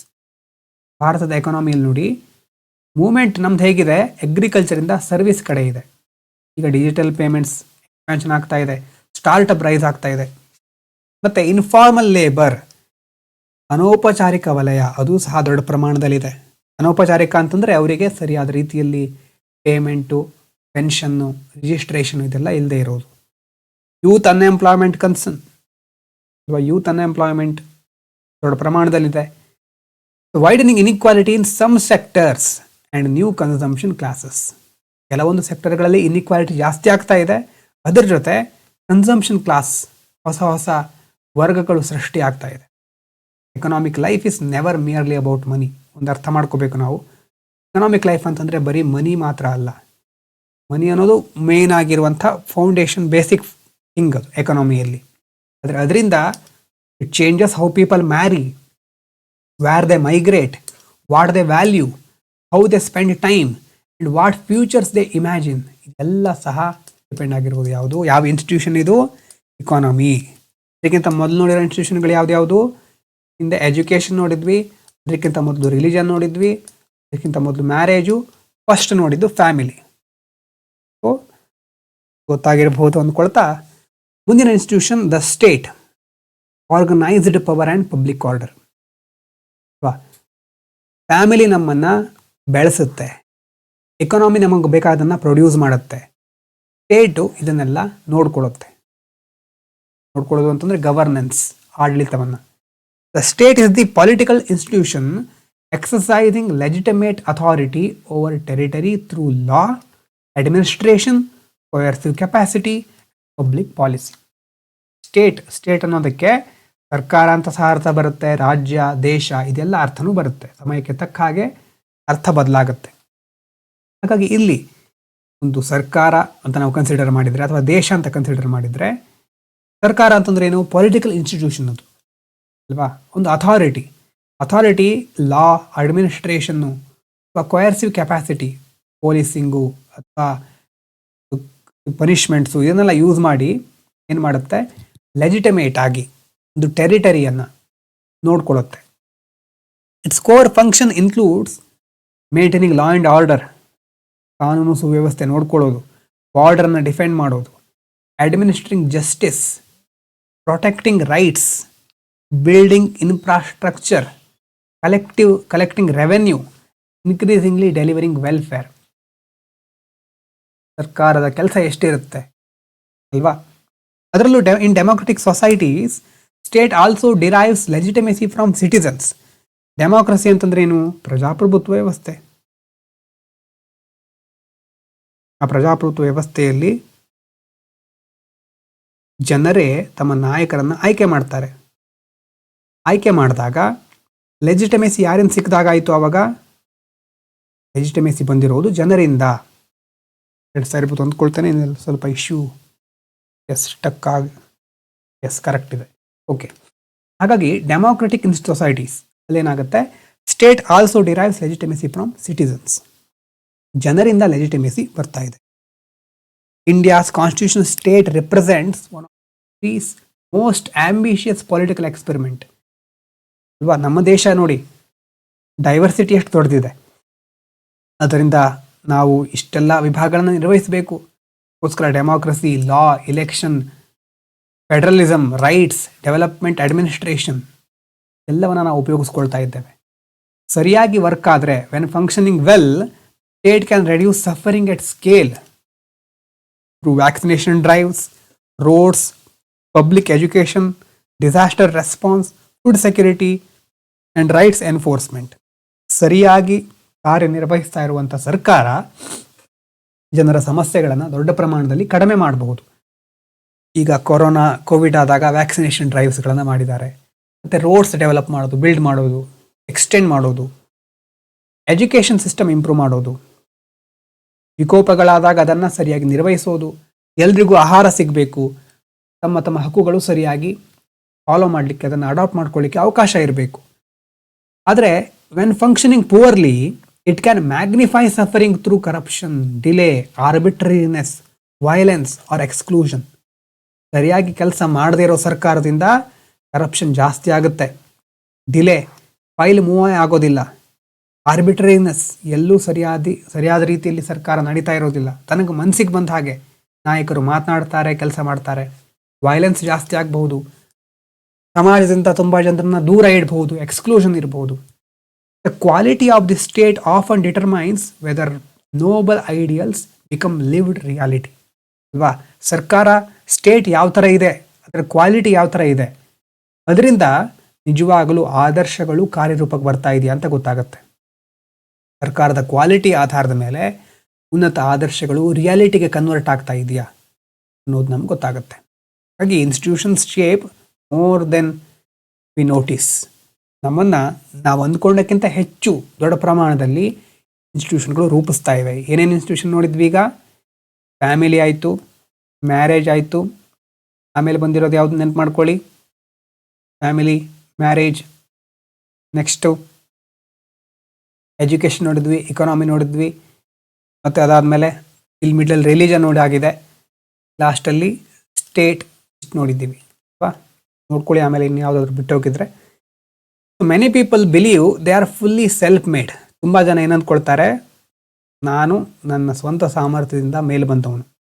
ಆದರೆ ನಿಜವಾಗ್ಲೂ ಇನ್ಸ್ಟಿಟ್ಯೂಷನ್ಗಳು ನಮ್ಮನ್ನು ರೂಪಿಸ್ತಾ ಇರುತ್ತೆ. ಪಾಸಿಟಿವ್ ಆಗಿರ್ಬೋದು, ನೆಗೆಟಿವ್ ಆಗಿರ್ಬೋದು ಅಲ್ವಾ?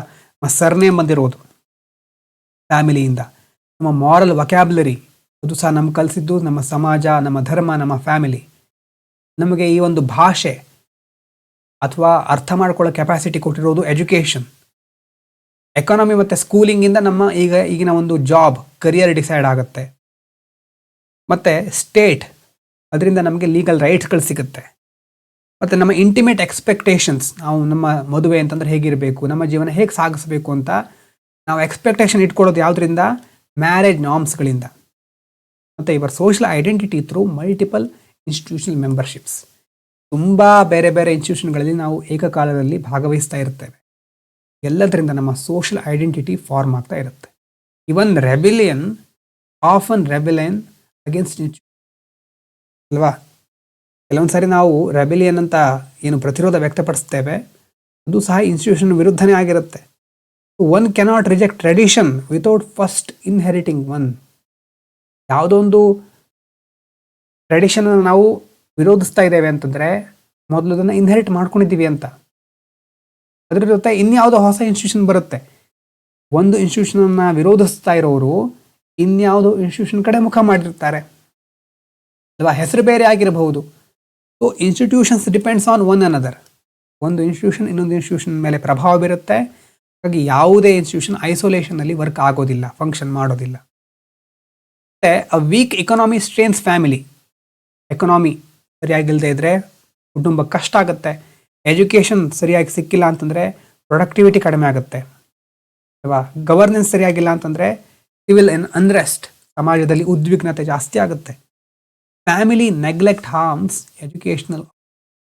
ಫ್ಯಾಮಿಲಿ ನೆಗ್ಲೆಕ್ಟ್, ಕುಟುಂಬ ನಮ್ಮನ್ನು ಸರಿಯಾಗಿ ನೋಡ್ಕೊಳ್ಳಿಲ್ಲ ಅಂತಂದರೆ ಚಿಕ್ಕವರಿದ್ದಾಗ ಎಜುಕೇಷನಲ್ ಔಟ್ಕಮ್ಸ್ ಅಂದರೆ ನಮ್ಮ ಶಿಕ್ಷಣ ವ್ಯವಸ್ಥೆಯಲ್ಲಿ ಎಷ್ಟೋ ದೋಷಗಳಿರಬಹುದು, ಅದನ್ನು ಗಮನಿಸದೆ ಅಲಕ್ಷ್ಯ ಮಾಡಬಹುದು.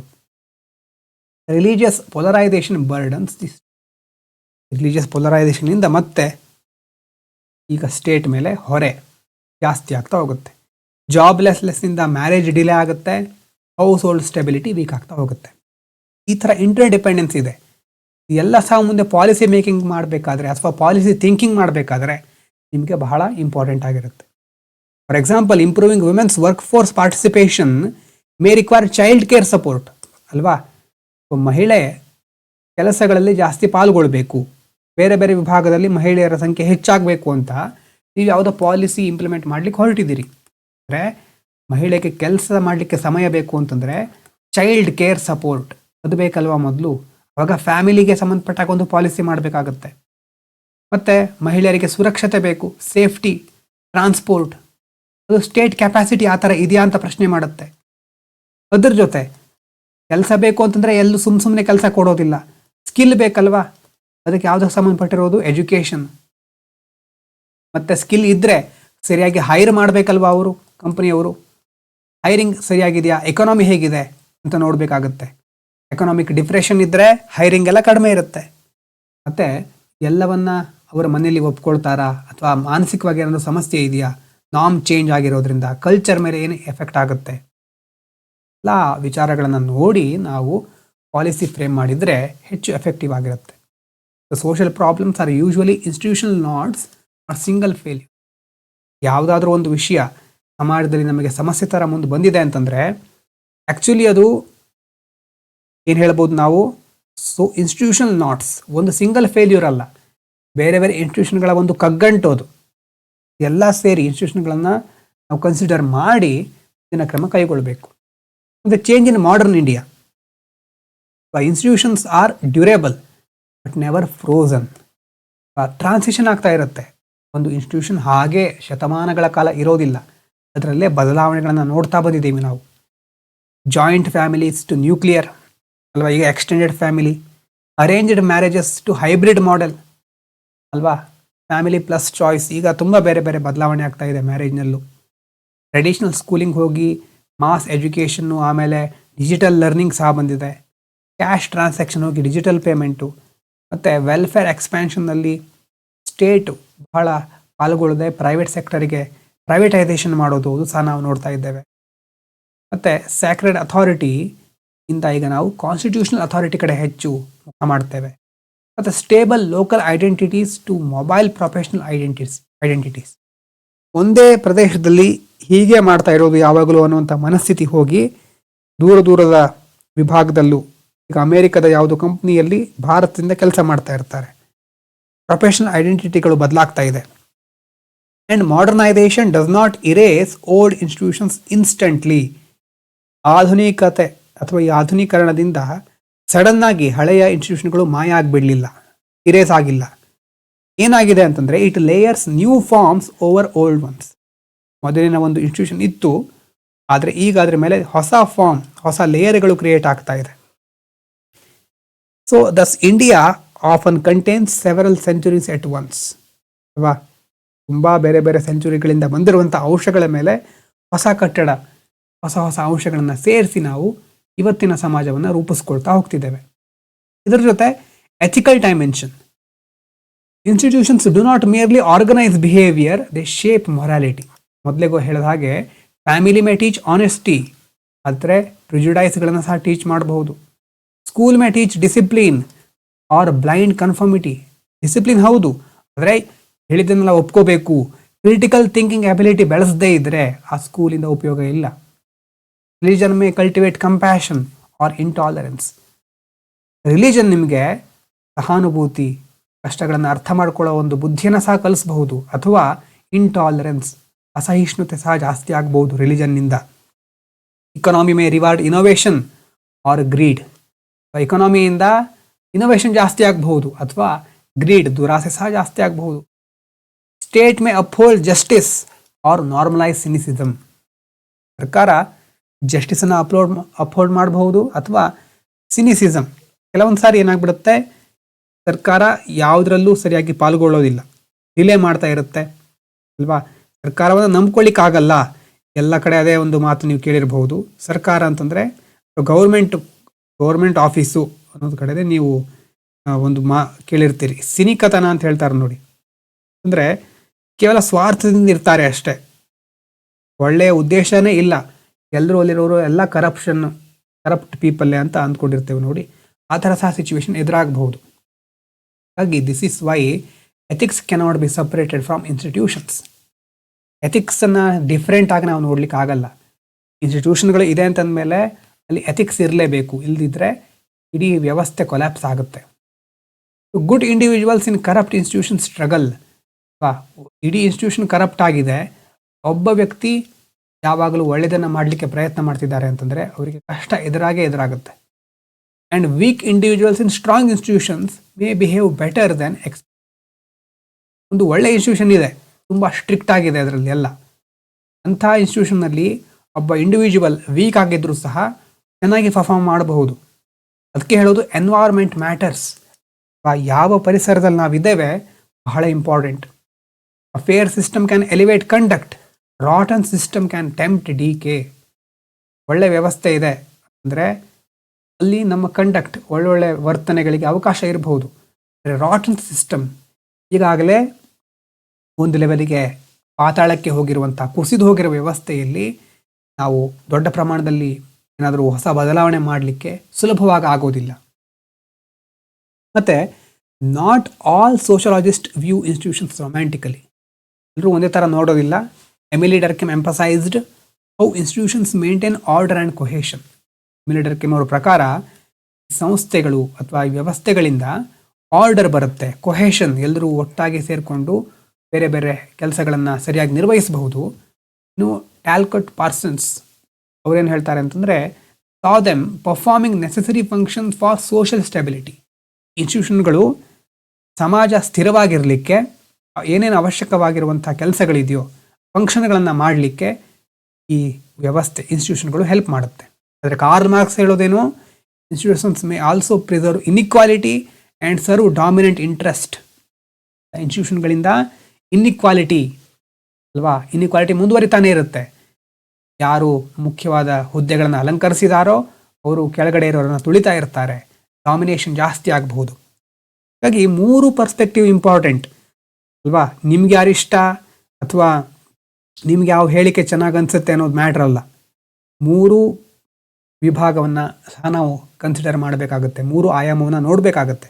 ಎಮಿಲಿ ಡರ್ಕೆಮ್ ಅವರು ಏನು ಹೇಳಿದರು, ಟ್ಯಾಲ್ಕಟ್ ಪಾರ್ಸನ್ಸ್ ಮತ್ತು ಕಾರ್ಲ್ ಮಾರ್ಕ್ಸ್ 3 ವಿಭಿನ್ನ ದೃಷ್ಟಿಕೋನಗಳನ್ನು ನಾವು ಸರಿಯಾಗಿ ಅವಲೋಕಿಸಬೇಕಾಗತ್ತೆ. ಹಾಗಾಗಿ all three perspectives matter. School educate ಮಾಡಬಹುದು ಅಥವಾ ಎಕ್ಸ್ಕ್ಲೂಡ್ ಮಾಡಬಹುದು, ಫ್ಯಾಮಿಲಿ ನರ್ಚರ್ ಮಾಡಬಹುದು ಅಥವಾ ಅಪ್ರೆಸ್ ಮಾಡಬಹುದು, ರಿಲಿಜನ್ ಕನ್ಸೋಲ್ ಮಾಡಬಹುದು ಅಥವಾ ಡಿವೈಡ್ ಮಾಡಬಹುದು, economies can create wealth and exploitation, States can protect rights and abuse power. ಎಲ್ಲ ಸಹ ಏನು ಪಾಸಿಬಿಲಿಟೀಸ್, ಸಾಧ್ಯತೆ ಇದೆ. ಯಾವಾಗಲೂ ಹೀಗೆ ಆಗುತ್ತೆ ಅಂತಲ್ಲ, ಸಾಧ್ಯತೆ ಇದೆ. So wise analysis requires balance. ಎಲ್ಲ ಸಮತೋಲಿತವಾಗಿ ನಾವು ನೋಡ್ಕೊಂಡು ಹೋಗಬೇಕಾಗತ್ತೆ. Institutions are necessary but must remain open to reform.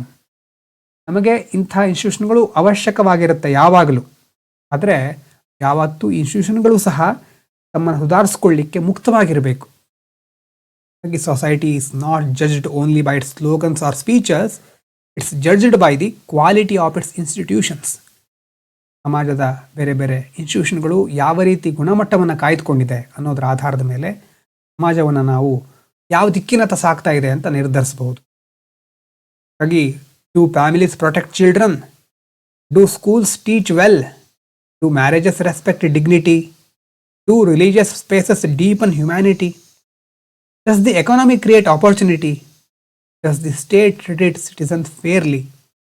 ಎಲ್ಲ ಪ್ರಶ್ನೆಗಳು ಬಹಳ ಇಂಪಾರ್ಟೆಂಟ್ ಆಗಿರುತ್ತೆ.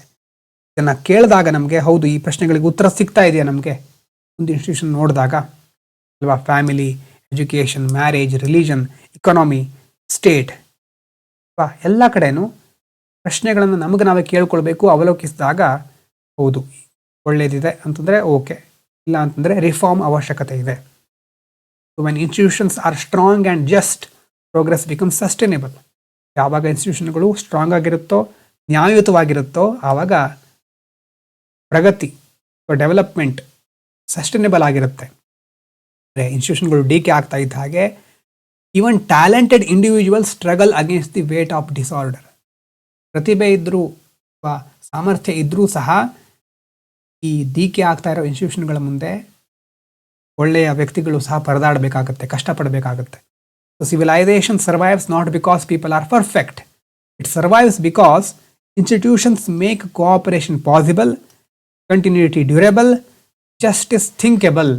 ಭಾಳ ಇಂಪಾರ್ಟೆಂಟ್ ಆಗಿರುವಂಥ ಅಂಶಗಳು ಎಸ್ಸೆ ಎಥಿಕ್ಸ್ನಲ್ಲಿ ಬೇಕಾಗುತ್ತೆ. ಸಿವಿಲೈಸೇಷನ್ ಸರ್ವೈವ್ ಆಗೋದು ಜನ ಎಲ್ಲ ಪರ್ಫೆಕ್ಟ್ ಆಗಿದ್ರು ಅಂತ ಅಲ್ಲ. ಸರ್ವೈವ್ ಆಗೋದು ಯಾಕೆಂತಂದರೆ ಇನ್ಸ್ಟಿಟ್ಯೂಷನ್ಗಳು ಏನು ಮಾಡ್ತಾ ಇದೆ, ಕೋಆಪರೇಷನ್, ಪರಸ್ಪರ ಸಹಕಾರಕ್ಕೆ ಅಲ್ಲಿ ಜಾಗ ಮಾಡಿಕೊಟ್ಟಿದೆ, ಕಂಟಿನ್ಯೂಟಿ ನಿರಂತರತೆ ಅವಕಾಶ ಇದೆ, ಮತ್ತು ನ್ಯಾಯಯುತವಾಗಿ ನಡ್ಕೊಳ್ಳಿಕ್ಕೆ ಸಮಾಜ ಅಂತಹ ಪರಿಸ್ಥಿತಿಯನ್ನು ನಿರ್ಮಾಣ ಮಾಡಿದೆ. ಹಾಗಾಗಿ ಇದೆಲ್ಲ ಕಾರಣಗಳಿಂದ ಸಮಾಜ, ಸಿವಿಲೈಸೇಷನ್, ನಾಗರಿಕತೆ ಮುಂದುವರಿತಾ ಬಂದಿದೆ, ಸರ್ವೈವ್ ಆಗಿದೆ. ಈ ಚಾಪ್ಟರ್ ಮೂಲಕ ನಾವು ತಿಳ್ಕೊಳ್ತಾ ಇದ್ದೀವಿ. Thank you so much.